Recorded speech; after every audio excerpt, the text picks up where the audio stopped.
আজকের এই ক্লাসে আমরা রবীন্দ্রনাথ ঠাকুরের ছিন্নপত্র নিয়ে আলোচনা করার চেষ্টা করব। প্রথমেই বলে নিই যে ছিন্নপত্র এই গ্রন্থটি নিয়ে আলোচনা করার আগে এই গ্রন্থটি সম্পর্কে বা এর কোন কোন দিক নিয়ে আমরা আলোচনা করব তার একটা সূচিপত্র স্ক্রিনে আমি দিয়ে দিচ্ছি। এই বিষয়টা ডিটেলসে জানা দরকার। প্রথমেই বলি, ছিন্নপত্র নিয়ে আলোচনা করার আগে পত্র সাহিত্যের একটা খুব সংক্ষিপ্ত ইতিহাস আমরা বলে নেব। তারপরে আলোচনা করব ছিন্নপত্রে কতগুলি চিঠি রয়েছে এবং সেই চিঠিগুলি রবীন্দ্রনাথ কাকে কাকে লিখেছেন সেই সংখ্যাটা কত। তারপর আমরা আলোচনা করব ছিন্নপত্রের ইংরেজি অনুবাদ কোথা থেকে প্রকাশিত হয়েছে, কে ইংরেজি অনুবাদ করেছেন এবং কত সালে কোথায় কিভাবে প্রকাশ পেয়েছিল। তারপর আমরা বলে নেব এই ছিন্নপত্র যে গ্রন্থটি তার প্রচ্ছদ কে এঁকেছিলেন এবং প্রচ্ছদটি কি ছিল। তারপর আমরা বলবো ছিন্নপত্র লেখার সময়কাল এবং এর প্রেক্ষাপট। এর পাশাপাশি আমরা আলোচনা করে নেব ছিন্নপত্র গ্রন্থটির ভূমিকা লেখার কথা কার ছিল অথচ তিনি লেখেননি। এরপর আমরা আলোচনা করব ছিন্নপত্র ছাড়া রবীন্দ্রনাথের পত্র সাহিত্যের উপর আর কি কি গ্রন্থ রয়েছে। তারপর একটু বিশদে আলোচনা করব ছিন্নপত্র পাঠ করলে পাঠক রবীন্দ্রনাথ সম্পর্কে বা রবীন্দ্র সাহিত্য সম্পর্কে কোন কোন দিক জানতে পারবে, কি কি বিষয় জানা যায়। এরপর আমরা আলোচনা করব ছিন্নপত্র পড়লে আমরা রবীন্দ্রনাথের কোন কোন রচনার উৎসমুখ খুঁজে পাই সেটার একটা সূচিপত্র দেওয়ার চেষ্টা করব। এরপর আমরা আলোচনা করব রবীন্দ্রনাথ এবং ইন্দিরা দেবী ছিন্নপত্র সম্পর্কে কি মতামত দিয়েছেন বা কি বলেছেন। এছাড়াও থাকবে ছিন্নপত্র সম্পর্কিত কিছু প্রাসঙ্গিক অন্যান্য তথ্য এবং একদম শেষে যেটা দিয়ে দেবো সেটা হচ্ছে ছিন্নপত্র থেকে সম্ভাব্য কিছু বড় প্রশ্ন যেটা ছাত্রছাত্রীদের কাজে লাগবে বলে আমার মনে হয়। প্রথমেই বলি, রাজেন্দ্রলাল মিত্রের মতে পত্র সাহিত্যের যে ইতিহাস আমরা দেখতে পাই সেখানে বররুচিকৃত পত্র কৌমুদী নামক গ্রন্থের কথা বলতে হয়। এই গ্রন্থে পত্র রচনার নিয়ম পদ্ধতি বা অন্যান্য কিছু সূত্রের কথা পুঙ্খানুপুঙ্খভাবে আলোচনা করা রয়েছে। এটাই পত্র সাহিত্যের সবথেকে প্রাচীনতম গ্রন্থ বলে রাজেন্দ্রলাল মিত্র মনে করতেন। এর পাশাপাশি আরেকটি গ্রন্থের কথা বলতে হয়, ডক্টর সুরেন্দ্রনাথ সেন মহাশয়ের একটি গ্রন্থ রয়েছে যার নাম প্রাচীন বাংলা পত্র সংকলন। এই গ্রন্থটির হাত ধরে পাঠক জানতে পারে প্রাচীনকালে পত্র সাহিত্য চর্চার নমুনা কেমন ছিল, পত্র লেখার ধরন কেমন ছিল, সেই সময় স্টাইল কেমন ছিল, তখনকার মানুষের ভাবনা এবং ভাষা রীতি কেমন ছিল। যারা পত্র সাহিত্যের ইতিহাস সম্পর্কে স্পষ্ট ধারণা নিতে চায় তাদের কাছে এই ধরনের গ্রন্থ বেশ কাজের এবং উপকারে লাগবে। এর পাশাপাশি আমরা দেখতে পাই মুসলমান আমলে পার্সি ভাষায় রচিত একটি গ্রন্থ ছিল যার নাম দস্তুর সিবিজান। এই গ্রন্থটিতে 100 রকমের চিঠি লেখার আদর্শ এবং প্রশস্তির কথা রয়েছে। বলা যায় পত্র রচনার পদ্ধতি সম্পর্কে এটিও একটি অত্যন্ত অন্যতম গুরুত্বপূর্ণ গ্রন্থ। এরপর যেটা বলবো, আমরা সবাই জানি যে 1800 খ্রিস্টাব্দের মে মাসে ফোর্ট উইলিয়াম কলেজের প্রতিষ্ঠা কেন হয়, যাতে ইস্ট ইন্ডিয়া কোম্পানির কর্মচারীদের দেশীয় ভাষা শেখানো যায়। এই ফোর্ট উইলিয়াম কলেজের প্রতিষ্ঠার ঠিক 2 বছর পরে আমরা দেখতে পাই রামরাম বসুর লেখা লিপিমালা নামক গ্রন্থ 1802-এ। এই গ্রন্থের প্রথম ধারাতে 15টি এবং দ্বিতীয় ধারাতে 25টি পত্র রচনার আদর্শ রয়েছে। উল্লেখযোগ্য যে এই লিপিমালা গ্রন্থেও পত্র রচনার রীতিনীতি পদ্ধতি সম্পর্কে আলোচনা রয়েছে। এরপর আমরা দেখতে পাই রাজেন্দ্রলাল মিত্রের লেখা পত্র কৌমুদী, প্রকাশ সাল 1847। রাজনারায়ণ ভট্টাচার্যের লেখা বিজ্ঞানাঞ্জন, প্রকাশ সাল 1840। পরবর্তীকালে প্রকাশিত হয় জ্ঞান কৌমুদী এবং আনন্দলাল সেনগুপ্তের একটি সংকলন গ্রন্থ প্রকাশিত হয়েছিল যার নাম আদর্শ লিপিমালা। অর্থাৎ খুব সংক্ষেপে আমরা কয়েকটা গ্রন্থের নাম জানলাম যেখানে পত্র রচনার ইতিহাস, আদর্শ, ভাব, ভাষারীতি এগুলো জানা সম্ভব। যদিও সময়ের সাথে সাথে এই গ্রন্থগুলোর যে গুরুত্ব প্রয়োজনীয়তা পাল্টেছে, কারণ যত সময় গেছে মানুষ নতুন ধারাকে নতুন রীতিকে আয়ত্ত করেছে এবং পুরনো যে রীতি বা ধারা সেটা অনেকটা বদলেছে। এরপর আমরা চলে আসি রবীন্দ্রনাথের ছিন্নপত্রের আলোচনাতে। রবীন্দ্রনাথের ছিন্নপত্র নামক যে গ্রন্থটি তাতে মোট চিঠির সংখ্যা 151টি, যার মধ্যে রবীন্দ্রনাথ 143টি চিঠি লিখেছিলেন ইন্দিরা দেবী চৌধুরানীকে এবং বাকি 8টি চিঠি লিখেছিলেন শ্রীশচন্দ্র মজুমদারকে। এই গ্রন্থের যে প্রচ্ছদ এঁকেছিলেন নন্দলাল বসু। নন্দলাল বসু কোন ছবি এঁকেছিলেন? পদ্মের পাপড়ি খসার ছবি। পরবর্তীকালে আমরা দেখতে পাই যে সুরেন্দ্রনাথ ঠাকুর এই ছিন্নপত্রের ইংরেজি অনুবাদ করে লেটার্স নাম দিয়ে মডার্ন রিভিউ পত্রিকায় পাঠিয়েছিলেন, যা 1917 সালের জানুয়ারি থেকে আগস্ট সংখ্যাতে প্রকাশ পেয়েছিল।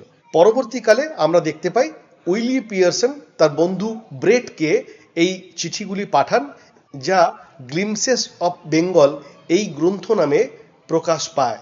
সময়টা হলো 1921 সাল। বেঙ্গল লাইব্রেরির ক্যাটালগ অনুযায়ী যদি আমরা দেখি, তাহলে দেখব এই গ্রন্থটির প্রকাশক ছিলেন যিনি জীবন স্মৃতির প্রকাশক, অর্থাৎ নগেন্দ্রনাথ বাবু। এনার নামই মুদ্রক ও প্রকাশকের জায়গায় ছাপা ছিল। প্রসঙ্গত বলা প্রয়োজন যে এই গ্রন্থের প্রথম সংস্করণ 1000 কপি ছাপা হয়েছিল, যার প্রতি কপির মূল্য ছিল 3 টাকা। আমরা সবাই জানি যে মুখে বলা কথা এবং লিখিত আকারে প্রকাশ করা কথার মধ্যে একটা পার্থক্য থাকে। দুটো কথা একেবারে এক হলেও দুটোর অর্থ পাঠকের কাছে অন্যভাবে পৌঁছয়। কারণ মুখে বলার সময় বক্তার প্রকাশভঙ্গি, তার চোখ মুখের প্রকাশভঙ্গি এবং অন্যান্য বিষয় সরাসরি একজন পাঠক দেখতে পায় বা অনুভব করতে পারে। কিন্তু লেখার আকারে যখন ওই একই কথা পাঠক পড়ে, তখন সেটা অনেকটা ঠান্ডা অবস্থায় পাওয়া যায়, মুখে বলা কথার মতো অতটা গরম অবস্থায় থাকে না। যে কারণে অনেক কিছু আমাদেরকে কল্পনা করতে হয়, লেখাটা পড়তে পড়তে ইমাজিন করে নিতে হয়। যে কারণে একই কথা লিখিত আকারে বা মুখে বলা দুটোর মধ্যে একটা পার্থক্য তৈরি হয়ে যায়। কারণ লিখিত আকারে যখন আমরা লেখাটা পড়ছি, তখন যিনি লিখছেন তাকে আমরা দেখতে পাচ্ছি না, যে কারণে আমাদেরকে অনেক কিছু ভেবে নিতে হয়। যদিও এ প্রসঙ্গে বলা প্রয়োজন যে ব্যক্তিভেদে, শিক্ষার ভেদে, নিজস্ব রুচির ভেদে কোন পরিস্থিতিতে রচনাটা পাঠক পড়ছেন এবং তিনি কিভাবে সেটা গ্রহণ করছেন, তার ওপরেও অনেকটা অর্থ নির্ভর করে। যে কারণে প্রতিটা মানুষ একই গ্রন্থ, একই লেখা, একই চিঠি পড়ে নানান রকম ব্যাখ্যা করে থাকে বলে আমরা জানি। মূলত ব্যক্তিগত প্রয়োজনের উদ্দেশ্যে আমরা চিঠি লিখি। রবীন্দ্রনাথও সেভাবেই শুরু করেছিলেন, কিন্তু দেখা গেল তার লেখা চিঠিগুলি ব্যক্তিগত প্রয়োজনের সীমা ছাড়িয়ে একটা সর্বজনীন ভাবনাকে বা একটা উদার চিন্তা চেতনাকে প্রকাশ করছে। তখন তা আর ব্যক্তির সীমার মধ্যে রইল না, তা যেন ছড়িয়ে পড়ল সবার মধ্যে। তখন সেই চিঠিগুলো আর চিঠি রইল না, তখন চিঠিগুলো পত্র সাহিত্যে রূপান্তরিত হলো। আসলে রবীন্দ্রনাথ তার সহজ সরল ভাষার মাধ্যমে নিজের অনুভবের কথাগুলো বা নিজের উপলব্ধির রসটা এমনভাবে পাঠকের কাছে পৌঁছে দিতে পেরেছিলেন বা এমনভাবে ইন্দিরা দেবীকে বোঝাতে পেরেছিলেন, তাতে মনে হয় যেন দুজনের মধ্যে একটা অনুভবের সেতু তিনি তৈরি করেছিলেন। তাই তার পত্রের, তার চিঠির একটা বিশেষ গুরুত্ব রয়েছে, কারণ তার সহজ সরল ভাষা এবং অদ্ভুত প্রকাশভঙ্গি, যা সহজে কেউ পারবে না, সেই প্রকাশভঙ্গির মাধ্যমে তিনি নিজের অনুভূতিকে অন্যের মধ্যে ছড়িয়ে দেওয়ার ক্ষমতা রেখেছিলেন। ছিন্নপত্রের চিঠিগুলি যদি আমরা ভালো করে পড়ি, খুব মন দিয়ে একটা একটা করে দেখি, তাহলে দেখব যে রবীন্দ্রনাথকে যে ধরনের বিষয় বা ঘটনা বিশেষভাবে ভাবিয়ে তুলেছিল, সেই ধরনের ঘটনাই চিঠিগুলিতে স্থান পেয়েছে। অর্থাৎ চিঠির কন্টেন্ট সেটাই, যেটা রবীন্দ্রনাথকে বিশেষভাবে ভাবিয়ে তুলেছিল। আর এ কারণেই আমরা বলতে পারি যে এই চিঠিপত্রের হাত ধরে আমরা এক অন্য নতুন রবীন্দ্রনাথকে যেন খুঁজে পাই। গভীর জীবন অনুভবের পাশাপাশি রবীন্দ্রনাথের পারিবারিক মনের যে ছবি আমরা এই চিঠিপত্রে পাই, সেটাও কিন্তু কম কথা নয়। আমরা দেখেছি বেলি, খোকা, রানুর প্রসঙ্গে তিনি যেভাবে কথাগুলো ব্যক্ত করেছেন, সেখানে আমরা এক পারিবারিক পিতাকে পাই, এক স্নেহবৎসল পিতাকে পাই। তখন রবীন্দ্রনাথ আর সাহিত্যিক থাকেন না, তিনি যেন কোনো ছোট সন্তানের বাবা। এবং এই প্রকাশ শক্তি আমাদেরও মন ছুঁয়ে যায়। বলা ভালো, রবীন্দ্রনাথের চরিত্রের এই দিকটি সাহিত্যের অন্য কোনো শাখার মধ্যে পাওয়া সম্ভব নয়। তাই চিঠিপত্রগুলো পড়লে রবীন্দ্রনাথের চরিত্রের অনেক দিক নতুনভাবে উঠে আসে, যা পাঠক সাহিত্যের অন্য শাখা পড়ে জানতে পারে না। মূলত উপলব্ধির গভীরতা, ভাষার আন্তরিকতার হাত ধরে রবীন্দ্রনাথের সাধারণ চিঠিগুলি অসাধারণ হয়ে উঠেছে। তা আর চিঠি থাকেনি, তা সাহিত্যে রূপান্তরিত হয়েছে। বলা ভালো যে এই চিঠির মধ্যে এমন কোনো কন্টেন্ট নেই যেটা সাংসারিক ভারে আক্রান্ত, যেটা তথ্যের ভারে আক্রান্ত। এর মধ্যে একটা সহজ সরল ভাব আছে, যেখানে আমরা রবীন্দ্রনাথের গভীর উপলব্ধিকে জানতে পারি। তিনি যেন এই সময় পর্বে জীবনের কঠিন সত্যকে বা অমোঘ সত্যকে অনুভব করেছেন, এবং এই চিঠির হাত ধরে সেই সত্যকে পাঠক জানতে পারে।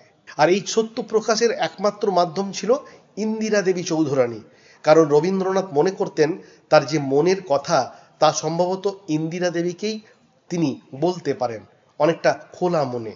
তাই আমরা দেখি রবীন্দ্রনাথ ইন্দিরা দেবীকে চিঠিতে যখন লিখছেন, কি লিখছেন? তিনি লিখছেন, তোকে আমি যেসব চিঠি লিখেছি তাতে আমার মনের সমস্ত বিচিত্র ভাব যেরকম ব্যক্ত হয়েছে এমন আমার আর কোনো লেখায় হয়নি। আবার অন্যত্র তিনি বলছেন, আমার গদ্যে পদ্যে কোথাও আমার সুখ দুঃখের দিনরাত্রিগুলি এরকম করে গাঁথা নেই। অর্থাৎ রবীন্দ্রনাথ নিজেও এটা অনুভব করছেন যে চিঠিপত্রের মধ্যে তিনি এমন কিছু কথা প্রকাশ করেছেন যা তিনি সাহিত্যের অন্যান্য অংশে প্রকাশ করেননি। এ যেন একটা অন্য রবীন্দ্রনাথ। যারা আগ্রহী পাঠক তারা সবাই জানে যে নারায়ণ গঙ্গোপাধ্যায়ের লেখা একটি গ্রন্থ রয়েছে যার নাম সাহিত্য ও সাহিত্যিক।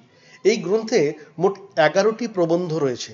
এই 11টি প্রবন্ধের মধ্যে 9 নম্বর যে প্রবন্ধ, সেই প্রবন্ধটির নাম হলো ছিন্নপত্রে রবীন্দ্রনাথ। সেখানে তিনি পরিষ্কার লিখছেন, রবীন্দ্রনাথকে অনুধাবন করতে হলে ছিন্নপত্র, ভানুসিংহের পত্রাবলী এবং চিঠিপত্র একেবারে প্রাথমিক পাঠ। তার সাথে তিনি আরও জানাচ্ছেন যে রবীন্দ্র ব্যক্তিত্বের সঙ্গে অন্তরঙ্গ হতে গেলে আমাদের প্রধানত বাকি তিনখানি ওপরেই নির্ভর করতে হয়। অর্থাৎ নারায়ণ গঙ্গোপাধ্যায়ের মতো সাহিত্যিকও মনে করছেন রবীন্দ্রনাথকে জানতে গেলে সম্পূর্ণ রূপে বা অখণ্ডভাবে তাহলে চিঠিপত্রগুলো তার পড়া প্রয়োজন।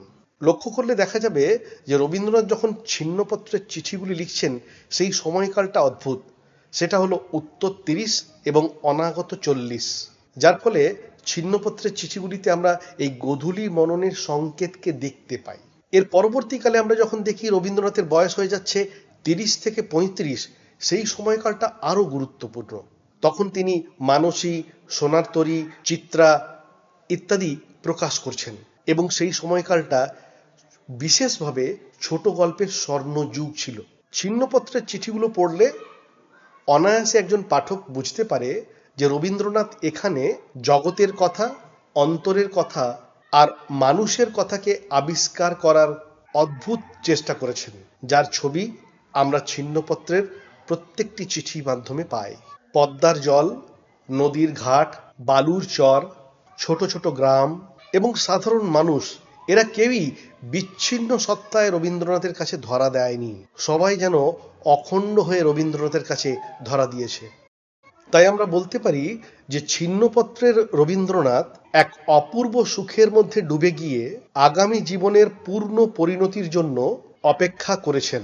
এই সময়কালটা যেন তার ধ্যানের আকাশ ছিল, আত্ম উপলব্ধির মহালগ্ন, এবং এর মাধ্যম ছিলেন ইন্দিরা দেবী। প্রসঙ্গত ইন্দিরা দেবীর লেখা রবীন্দ্র স্মৃতি গ্রন্থের কথা বলতে হয়। এই গ্রন্থের প্রকাশ হয় 1961-র 25শে বৈশাখ। এই গ্রন্থে মোট 6টি প্রবন্ধ রয়েছে। এর মধ্যে যে চতুর্থ প্রবন্ধ তার নাম সাহিত্য স্মৃতি। এই সাহিত্য স্মৃতি অংশে ইন্দিরা দেবী ছিন্নপত্র সম্পর্কে 2-4 কথা বলেছেন, যেটা আমাদের জানা প্রয়োজন। ইন্দিরা দেবী কি বলছেন সেই অংশটা আমরা পড়ে শোনাচ্ছি ছিন্নপত্র সম্পর্কে। তিনি বলছেন, রবীন্দ্র স্মৃতি যে গ্রন্থ তিনি লিখেছেন সেই গ্রন্থে, আমি আরেকটু বড় হলে আমাকে লেখা তার চিঠিগুলি সাহিত্য স্মৃতির একটি বিশেষ স্থান অধিকার করে। ছিন্নপত্র নামে সেগুলি তার গদ্য সাহিত্যে স্থায়ী আসন অর্জন করেছে। এই চিঠিগুলির উপলক্ষ হওয়া ছাড়া আমার এই সামান্য কৃতিত্বটুকু আছে যে সেই অল্প বয়সেই তার মর্যাদা বুঝে তার সাহিত্যিক অংশগুলি সাধারণ পারিবারিক অংশ থেকে বিচ্ছিন্ন করে একটি খাতায় তারিখ সমেত লিখে রেখেছিলুম। পরে সেই খাতা তাঁকেই দিয়েছিলুম। সেই খাতা থেকেই ছিন্নপত্র বইখানি ছাপানো হয়।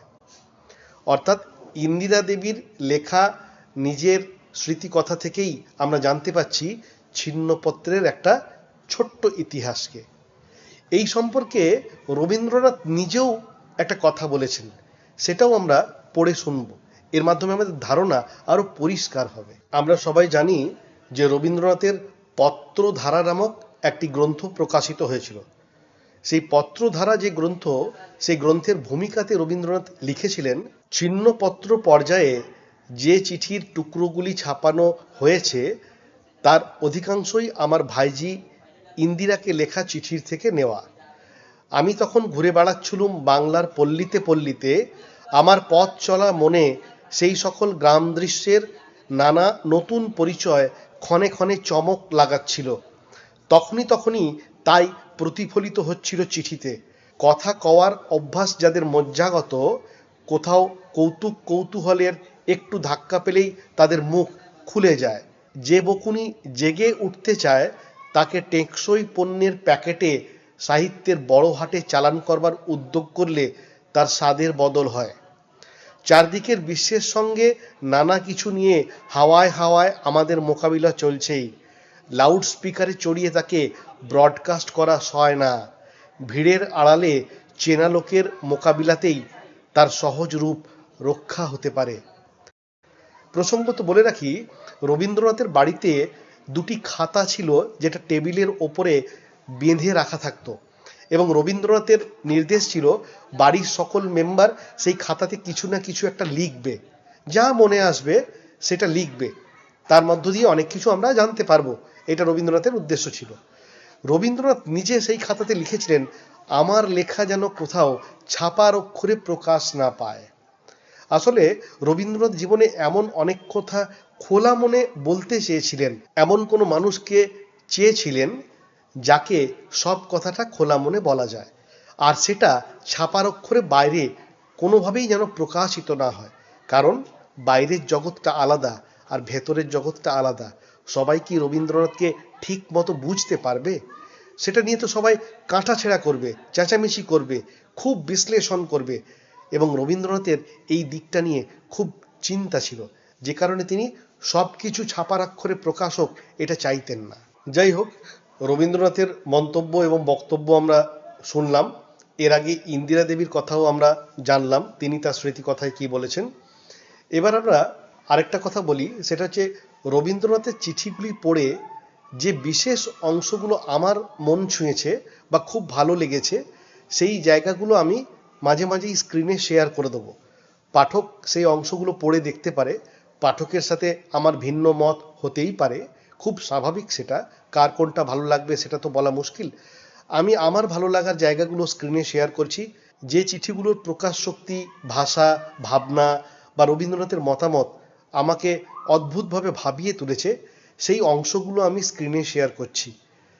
এগুলো পাঠক পড়ে দেখতে পারে, আশা করা যায় ভালো লাগবে। এর পাশাপাশি আরেকটা কথা বলি, ছিন্নপত্র পড়ে একজন পাঠক কি জানতে পারে, কি পায়, সেটা যদি আমরা সূত্রাকারে আলোচনা করার চেষ্টা করি তাহলে এক একটা পয়েন্ট পাবো। সেই পয়েন্টগুলো কি কি? প্রথমেই যেটা আমরা জানতে পারি সেটা হচ্ছে পদ্মার তীরবর্তী মানুষের জীবনযাত্রাকে। এখানে রবীন্দ্রনাথের যে অবজারভেশন পাওয়ার, অর্থাৎ খুঁটিয়ে লক্ষ্য করার মতো মন, অনুভূতি, সেটা দেখার মতো। প্রত্যেকটা জিনিস কত ডিটেলে তিনি দেখেছেন এবং কত সুন্দরভাবে বর্ণনা করেছেন, এটা কিন্তু এই চিঠিগুলোর হাত ধরে আমরা পাই। পাশাপাশি কি পাই? রবীন্দ্রনাথের অনেকগুলো ছোট গল্প, যেমন সমাপ্তি, কঙ্কাল, খোকাবাবুর প্রত্যাবর্তন, পোস্টমাস্টার, এই ধরনের অনেক ছোট গল্প, পাশাপাশি প্রচুর কবিতা, সোনার তরীর বসুন্ধরা, যেতে নাহি দিব, এই ধরনের আরো কবিতা এবং অনেক অন্যান্য রচনার উৎসমুখ সম্পর্কে জানতে পারি। সাধারণত আমরা যে কোনো রচনার উৎসমুখ কোথা থেকে জানতে পারি? পত্রপত্রিকায় যেটা প্রকাশ হয়েছে, গ্রন্থ শেষে যে গ্রন্থ পরিচয় বা ভূমিকা অংশ থেকে, বা সেই বিষয়ে অন্য কেউ প্রবন্ধ লিখলে। কিন্তু চিঠিপত্রের হাত ধরে কোনো রচনার উৎসমুখকে জানতে পারা সম্ভবত রবীন্দ্রনাথই এটা প্রথম করেছেন বা আমরা রবীন্দ্রনাথের হাত ধরে এমন অনেক নতুন তথ্য জানতে পারি যেটা শুধু চিঠিতেই রয়েছে। এর পাশাপাশি আমরা জানতে পারি তৎকালীন সময়ের যে খরা, মহামারী, প্রাকৃতিক দুর্যোগ এবং তখনকার যে অর্থনৈতিক অবস্থা সাধারণ মানুষের, সেই সম্পর্কে আমরা একটা ধারণা লাভ করতে পারি। বিশেষ করে যে ধরনের ঘটনা বা প্রতিকূলতা রবীন্দ্রনাথকে বিশেষভাবে চঞ্চল করেছিল তার প্রতিক্রিয়া কিন্তু চিঠিগুলিতে আমরা পাই। কোন কোন চিঠিতে বা কোন কোন অংশে গল্প কবিতার উৎসমুখ পাই সেটা পরে আমি স্ক্রিনে শেয়ার করে দেব। যেহেতু রবীন্দ্রনাথের এই চিঠিগুলো ব্যক্তিগত চিন্তা চেতনা বা চাহিদার সীমা ছাড়িয়ে একটা সর্বজনীন আবেদনকে প্রকাশ করেছে, বলা ভালো এ কারণেই বাংলা পত্র সাহিত্যের ভাণ্ডার সমৃদ্ধ হয়েছে ছিন্নপত্র নামক চিঠির হাত ধরে। এবং সবচেয়ে আশ্চর্যের বিষয় বা ভালো লাগার বিষয়, এই ছিন্নপত্রের চিঠির যে কন্টেন্ট, সেখানে সাংসারিক জটিলতা নেই, সেখানে উদার মনের উপলব্ধি রয়েছে, যে উপলব্ধি ব্যক্তিগত নয়, যেন তিনি চিরকালের কথা বলতে চেয়েছেন। প্রকৃতি যেন রবীন্দ্রনাথকে নতুন করে এই পর্বে তৈরি করেছে। তাই চিঠিতে কোনো তথ্যের ভার নেই, তার চিঠিতে অদ্ভুত একটা রস আছে, যে রস পান করে পাঠক নিজেও আনন্দ পায়। অন্যদিকে আমরা বলতে পারি যে ছিন্নপত্রের চিঠিতে আমরা অধ্যাত্মবাদী রবীন্দ্রনাথ, দার্শনিক রবীন্দ্রনাথ, সৃষ্টিশীল রবীন্দ্রনাথ, মর্ত্যপ্রেমী রবীন্দ্রনাথ, প্রকৃতি রসিক রবীন্দ্রনাথ, জীবন রসিক রবীন্দ্রনাথ, জমিদার রবীন্দ্রনাথ, পাঠক রবীন্দ্রনাথ, পিতা রবীন্দ্রনাথ, এই ধরনের অনেক স্বরূপ সম্পর্কে আমরা জানতে পারি, যেটা কিন্তু সাহিত্যের কোনো একটা বিশেষ শাখা ধরে এতগুলো দিক সম্পর্কে জানা সম্ভব নয়। তাই আমরা পাঠক হিসাবে বলতেই পারি, এক একটি চিঠিতে আমরা রবীন্দ্রনাথের কবি মনের এক একটি বিশেষ দিককে দেখতে পাই। একটু সময় নিয়ে, একটু অবসরে চিঠিগুলো পড়তে হবে, ব্যাস। বলা ভালো রবীন্দ্রনাথের ছিন্নপত্রের এই চিঠিগুলি তার অনুভূতির নির্যাস। যাই হোক, আমরা আগেও বলেছি রবীন্দ্রনাথের ব্যক্তিত্বকে পূর্ণ অখণ্ড রূপে যদি কেউ পেতে চায়, তাহলে কিন্তু ছিন্নপত্রের চিঠিগুলির গুরুত্ব ভীষণভাবে রয়েছে। এখানে রবীন্দ্র ব্যক্তিত্বের যে বৈশিষ্ট্য ফুটে উঠেছে তা কিন্তু অন্য কোথাও আমরা পাই না। এরপর আমি স্ক্রিনে ছিন্নপত্রের চিঠিগুলি থেকে রবীন্দ্র রচনার কি কি উৎসমুখ খুঁজে পাওয়া সম্ভব তার একটি সম্ভাব্য তালিকা আমি দিয়ে দিচ্ছি, যাতে পাঠক বুঝতে পারে কোন কোন রচনার ইতিহাস সম্পর্কে ছিন্নপত্রের হাত ধরে জানা সম্ভব। এবং একদম শেষে আমি উল্লেখ করে দেব ছিন্নপত্র থেকে যে বড় প্রশ্ন সম্ভাব্য আসতে পারে। ছিন্নপত্রের এই যে চিঠিগুলি রবীন্দ্রনাথ লিখেছিলেন তার প্রেক্ষাপটটা খুব সংক্ষেপে আমাদের জানা দরকার। আমরা সবাই জানি যে জমিদারির কাজ দেখার জন্য রবীন্দ্রনাথ কলকাতার বাইরে অর্থাৎ শিলাইদহ, পতিসর, শাহজাদপুর, কালীগ্রাম প্রভৃতি নানান স্থানে জমিদারির কাজ দেখার জন্য গিয়েছিলেন।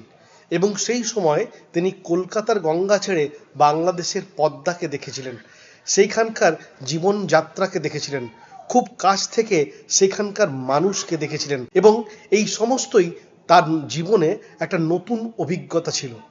বলা যায় এই নতুন অভিজ্ঞতা রবীন্দ্রনাথের মানবতাবাদ, রবীন্দ্রনাথের দর্শন, রবীন্দ্রনাথের চিন্তা চেতনার জগৎকে নতুন করে রিস্ট্রাকচার করেছিল। রবীন্দ্রনাথ যেন নিজেকে ধীরে ধীরে রিফর্ম করতে শুরু করলেন। বুঝলেন আমি যা জানতাম আর যা দেখছি তার মধ্যে অনেকটা ফারাক। নতুন করে তিনি প্রকৃতিকে আবিষ্কার করলেন, নতুন করে মানুষের মনকে তিনি জানলেন। আর এই সব তিনি কেন পারলেন? তার কারণ জমিদারির কাজ দেখার পাশাপাশি তার কাছে যে অবসর সময় ছিল, সেই সময়টাকে তিনি পর্যবেক্ষণের কাজে লাগিয়েছেন। তিনি অত্যন্ত খুঁটিয়ে একটা মাইক্রোস্কোপিক চোখ নিয়ে জগৎ, জীবন এবং মানুষকে দেখেছেন। শুধু সেখানকার মানুষকে প্রজা হিসেবে দেখেননি, তাকে প্রকৃতির সাথে একাত্ম করে অখণ্ডভাবে দেখেছেন। এবং এই দেখার মাঝে তিনি নিজেকেও নতুন করে আবিষ্কার করেছেন। এই গ্রন্থের প্রকাশ করার সময় কথা ছিল যে ছিন্নপত্র নামক গ্রন্থটির ভূমিকা লিখে দেবেন রামেন্দ্র সুন্দর ত্রিবেদী মহাশয়। পরবর্তীকালে যদিও তিনি আর লিখে উঠতে পারেননি, বিনা কোনো ভূমিকাতেই এই গ্রন্থের প্রকাশ করতে হয়েছিল। আমরা সবাই জানি মানুষ নিজেকে সবচেয়ে ভালো খুঁজে পায় যখন সে অবসরে থাকে। অবসর একটা গুরুত্বপূর্ণ অংশ। যখন মানুষ ফাঁকা সময়ে আরামে নিশ্চিন্ত মনে জগৎ জীবনের দিকে তাকাতে পারে, যখন সে নিজেকে নিয়ে ভাবতে পারে। রবীন্দ্রনাথ ছোটবেলা থেকেই তার একটা বিশেষ পর্যবেক্ষণ শক্তি ছিল। সেটা তার কবিতা, গান এবং অন্যান্য লেখার মাধ্যমে আমরা দেখতে পাই। ছেলেবেলাতেও দেখতে পাই যে সে ঘরের ভেতর থেকে ঘরের বাইরের জগৎটা কিভাবে দেখত, এবং তার একটা অদ্ভুত কৌতূহল, উৎসাহ এবং অনুসন্ধিৎসু মন ছিল। সে জানতে চাইতো বাড়ির বাইরের গণ্ডিকে। তাই আমরা রবীন্দ্রনাথের চিঠিতেও দেখেছি, যখন তিনি সন্ধেবেলায় বোটের মধ্যে নিজেকে আবদ্ধ করতে বাধ্য হতেন, তখন তিনি বারবার লিখছেন যে আমার দৃষ্টি যেন আবদ্ধ হয়ে গেল, আর দু চোখ পেলে প্রকৃতিকে, পৃথিবীকে দেখতে পারছি না, আর মানুষকে দেখতে পাচ্ছি না। অর্থাৎ তিনি কোনো বদ্ধ জায়গা পছন্দ করতেন না। তিনি অনেক দূর, যত দূর দেখা যায় তত দূর দেখতে চাইতেন, এবং অন্তর থেকে সেই বিষয়ে অনেক কিছু অনুভব করতেন। কিন্তু অনুভব করলেই তো হবে না, সেটাকে ভাষায় প্রকাশ করতে হবে, এবং শোনার জন্য একটা উপযুক্ত লোক চাই, যে সেই কথাগুলো শুনবে, বুঝবে এবং তার গুরুত্ব দেবে, মূল্য দেবে। এখানে আমরা জানি সেই কাজটা ইন্দিরা দেবী চৌধুরানী করেছেন। ছিন্নপত্রের এই যে সময়কাল 1885 থেকে 95, এই সময়কালে রবীন্দ্রনাথ যে অভিজ্ঞতা সঞ্চয় করেছিলেন, মানুষকে, তার জীবনকে, প্রকৃতিকে, পদ্মাকে যেভাবে খুঁটিয়ে দেখেছিলেন, তাতে তার সারা জীবনের জীবন দর্শনটা বদলে গিয়েছিল। মানুষের প্রতি তার যে দৃষ্টিভঙ্গি, সেটা পাল্টে গিয়েছিল, এবং রবীন্দ্রনাথ বুঝেছিলেন যে তার এখনো অনেক শেখা বাকি। পরবর্তীকালে রবীন্দ্র সাহিত্য জীবনে আমরা দেখতে পাই তার রচনার মধ্যে এই যে অভিজ্ঞতা, এই সময়কালের অভিজ্ঞতার রেশ থেকে গেছে, তিনি ঝেড়ে ফেলতে পারেননি। এমনকি তিনি ইন্দিরা দেবীকে চিঠিতে লিখেও ছিলেন যে আমার সেই সময়কার লেখাগুলো দিস্ত, যদি দীর্ঘদিন বেঁচে থাকি তাহলে ওই রচনার মধ্যে যে সৌন্দর্য সম্ভোগ তখন করেছিলাম, সেটা আমার বাঁচার রসদ হবে। অর্থাৎ রবীন্দ্রনাথ বুঝেছিলেন সেই সময় পর্বে, সেই অবসরে তিনি যেভাবে প্রকৃতিকে, যেভাবে জগৎ জীবনকে দেখেছিলেন, সেটা অত সহজ কাজ নয়, সেটা আর তেমনভাবে দেখা সম্ভব নয়। কারণ মানুষের বয়স যত বাড়ে, দৃষ্টি পাল্টায়, অভিজ্ঞতা পাল্টায়, পরিস্থিতি পাল্টায়। রবীন্দ্রনাথের ক্ষেত্রেও তার ব্যতিক্রম হয়নি। তারও সময় পাল্টেছে, অভিজ্ঞতা পাল্টেছে, দৃষ্টিভঙ্গি পাল্টেছে, মতামত বদলেছে। যেহেতু অন্য সকল সাহিত্যিকদের থেকে রবীন্দ্রনাথের লক্ষ্য করার শক্তি একটু বিশেষ রকমের ছিল, তার কৌতূহল অন্যদের থেকে একটু বেশি ছিল, তার আগ্রহ এবং জানার উৎসাহ অন্যদের থেকে একটু বেশি ছিল, তাই রবীন্দ্রনাথ জানতে পেরেছিলেন বেশি, কারণ তার মনের খিদে ছিল। আর সেই খিদে জগৎ জীবনকে জানার, মানুষকে জানার, প্রকৃতিকে জানার, সব কিছু অখণ্ডভাবে এক সূত্রে বেঁধে সব কিছুকে দেখার চেষ্টা করা। তাই আমরা বলতে পারি যে এই যে ছিন্নপত্রের সময় পর্ব 1885 থেকে 95, এই সময় পর্বটাকে রবীন্দ্রনাথ যেন নিংড়ে নিয়েছেন, একেবারে কাজে লাগিয়েছেন, এবং এই সময় পর্বে তিনি তার অবসরটাকে এমনভাবে উপভোগ করেছেন যেটা আর 10 জন পারে না। আর কাজে লাগাতে পেরেছিলেন বলেই রবীন্দ্রনাথকে এই সময় পর্ব যেভাবে সমৃদ্ধ করেছিল, তা পরবর্তীকালে রচনাতেও প্রভাব বিস্তার করেছে। আসলে কলকাতার জীবনের বাইরে যে একটা জীবন রয়েছে, সেটা দেখার পর রবীন্দ্রনাথেরও নিজের জীবনবোধ পাল্টেছে। আমরা তার চিঠিপত্রে দেখেছি, তিনি চিঠিপত্রের মাধ্যমে প্রকাশ করেছেন যে প্রকৃতির কাছে মানুষ আসলে কতখানি অসহায়। জাপান যাত্রী বা অন্যান্য ভ্রমণ গ্রন্থেও তিনি যখন সমুদ্র যাত্রা করছেন, তখনও দেখেছি তিনি লিখেছেন, বেঁচে যে আছি এটাই আশ্চর্য। অর্থাৎ তিনি বারে বারে যত অভিজ্ঞতা পেয়েছেন, তেমনভাবেই সেই চিঠিগুলো, সেই পত্রগুলো লেখার চেষ্টা করেছেন। কলকাতা ছেড়ে যখন জমিদারির কাজে বেরোলেন, তখন তিনি বুঝতে পারলেন বাংলাদেশের আসল চেহারাটা ঠিক কেমন। তখন তিনি প্রজাদের বুকের চামড়া ভেদ করে পাঁজরের পেছনে যে মনটা আছে, সেই মনটাকে স্পর্শ করার চেষ্টা করলেন। তাদের জীবনযাত্রা, তাদের প্রতিদিনের অভাব অনটন, কষ্ট, সবকিছু অনুভব করার চেষ্টা করলেন। আর এই কারণেই আমরা দেখেছি এইভাবে কাজ করতে গিয়ে তার মানবতাবোধের রিস্ট্রাকচারিং হয়েছে। তাই ছিন্নপত্রের যে সময় পর্ব, যেখানে রবীন্দ্রনাথ মন খুলে অনেক কথা বলেছেন, যা মনে হয়েছে তাই বলেছেন। আমরা জানি পারিবারিক কিছু প্রসঙ্গ বাদ দিয়ে তারপর সেই চিঠিগুলি প্রকাশ করা হয়েছে, কিন্তু এখানে আমরা খোলা মনের রবীন্দ্রনাথকে পাই, যিনি নিজের অনুভূতিকে একেবারে খোলা মনে প্রকাশ করেছেন। যে কারণে এই সময় পর্বের রবীন্দ্রনাথ একটু আলাদা রবীন্দ্রনাথ। যাই হোক, একথা ঠিক যে রবীন্দ্রনাথকে নিয়ে কথা বলতে গেলে তা শেষ হয় না, এবং রবীন্দ্রনাথকে জানতে গেলে সারা জীবনটাও কম পড়ে। তার এত দিক রয়েছে, তার চিন্তা চেতনার জগৎ এত বেশি বিস্তৃত, এবং প্রত্যেকটা রচনার সাথে এমনভাবে অন্যান্য রচনা লিঙ্ক হয়ে আছে, জড়িয়ে আছে, তার জন্য একটা বিশদ পাঠের প্রয়োজন, অনেক ভাস্ট পড়াশুনোর প্রয়োজন। আমাদের সবার তো থাকে না, সেই জন্য রবীন্দ্রনাথকে সামগ্রিকভাবে বক্তব্যের মাধ্যমে ধরা খুব একটা সহজ কাজ নয়। এই ভিডিও ক্লাসে আমি যে তথ্যপূর্ণ আলোচনা করার চেষ্টা করলাম, তা যদি ভালো লেগে থাকে তাহলে অবশ্যই ভিডিওটি অন্যের সাথে শেয়ার করুন, কমেন্ট করুন এবং লাইক করতে ভুলবেন না। ধন্যবাদ।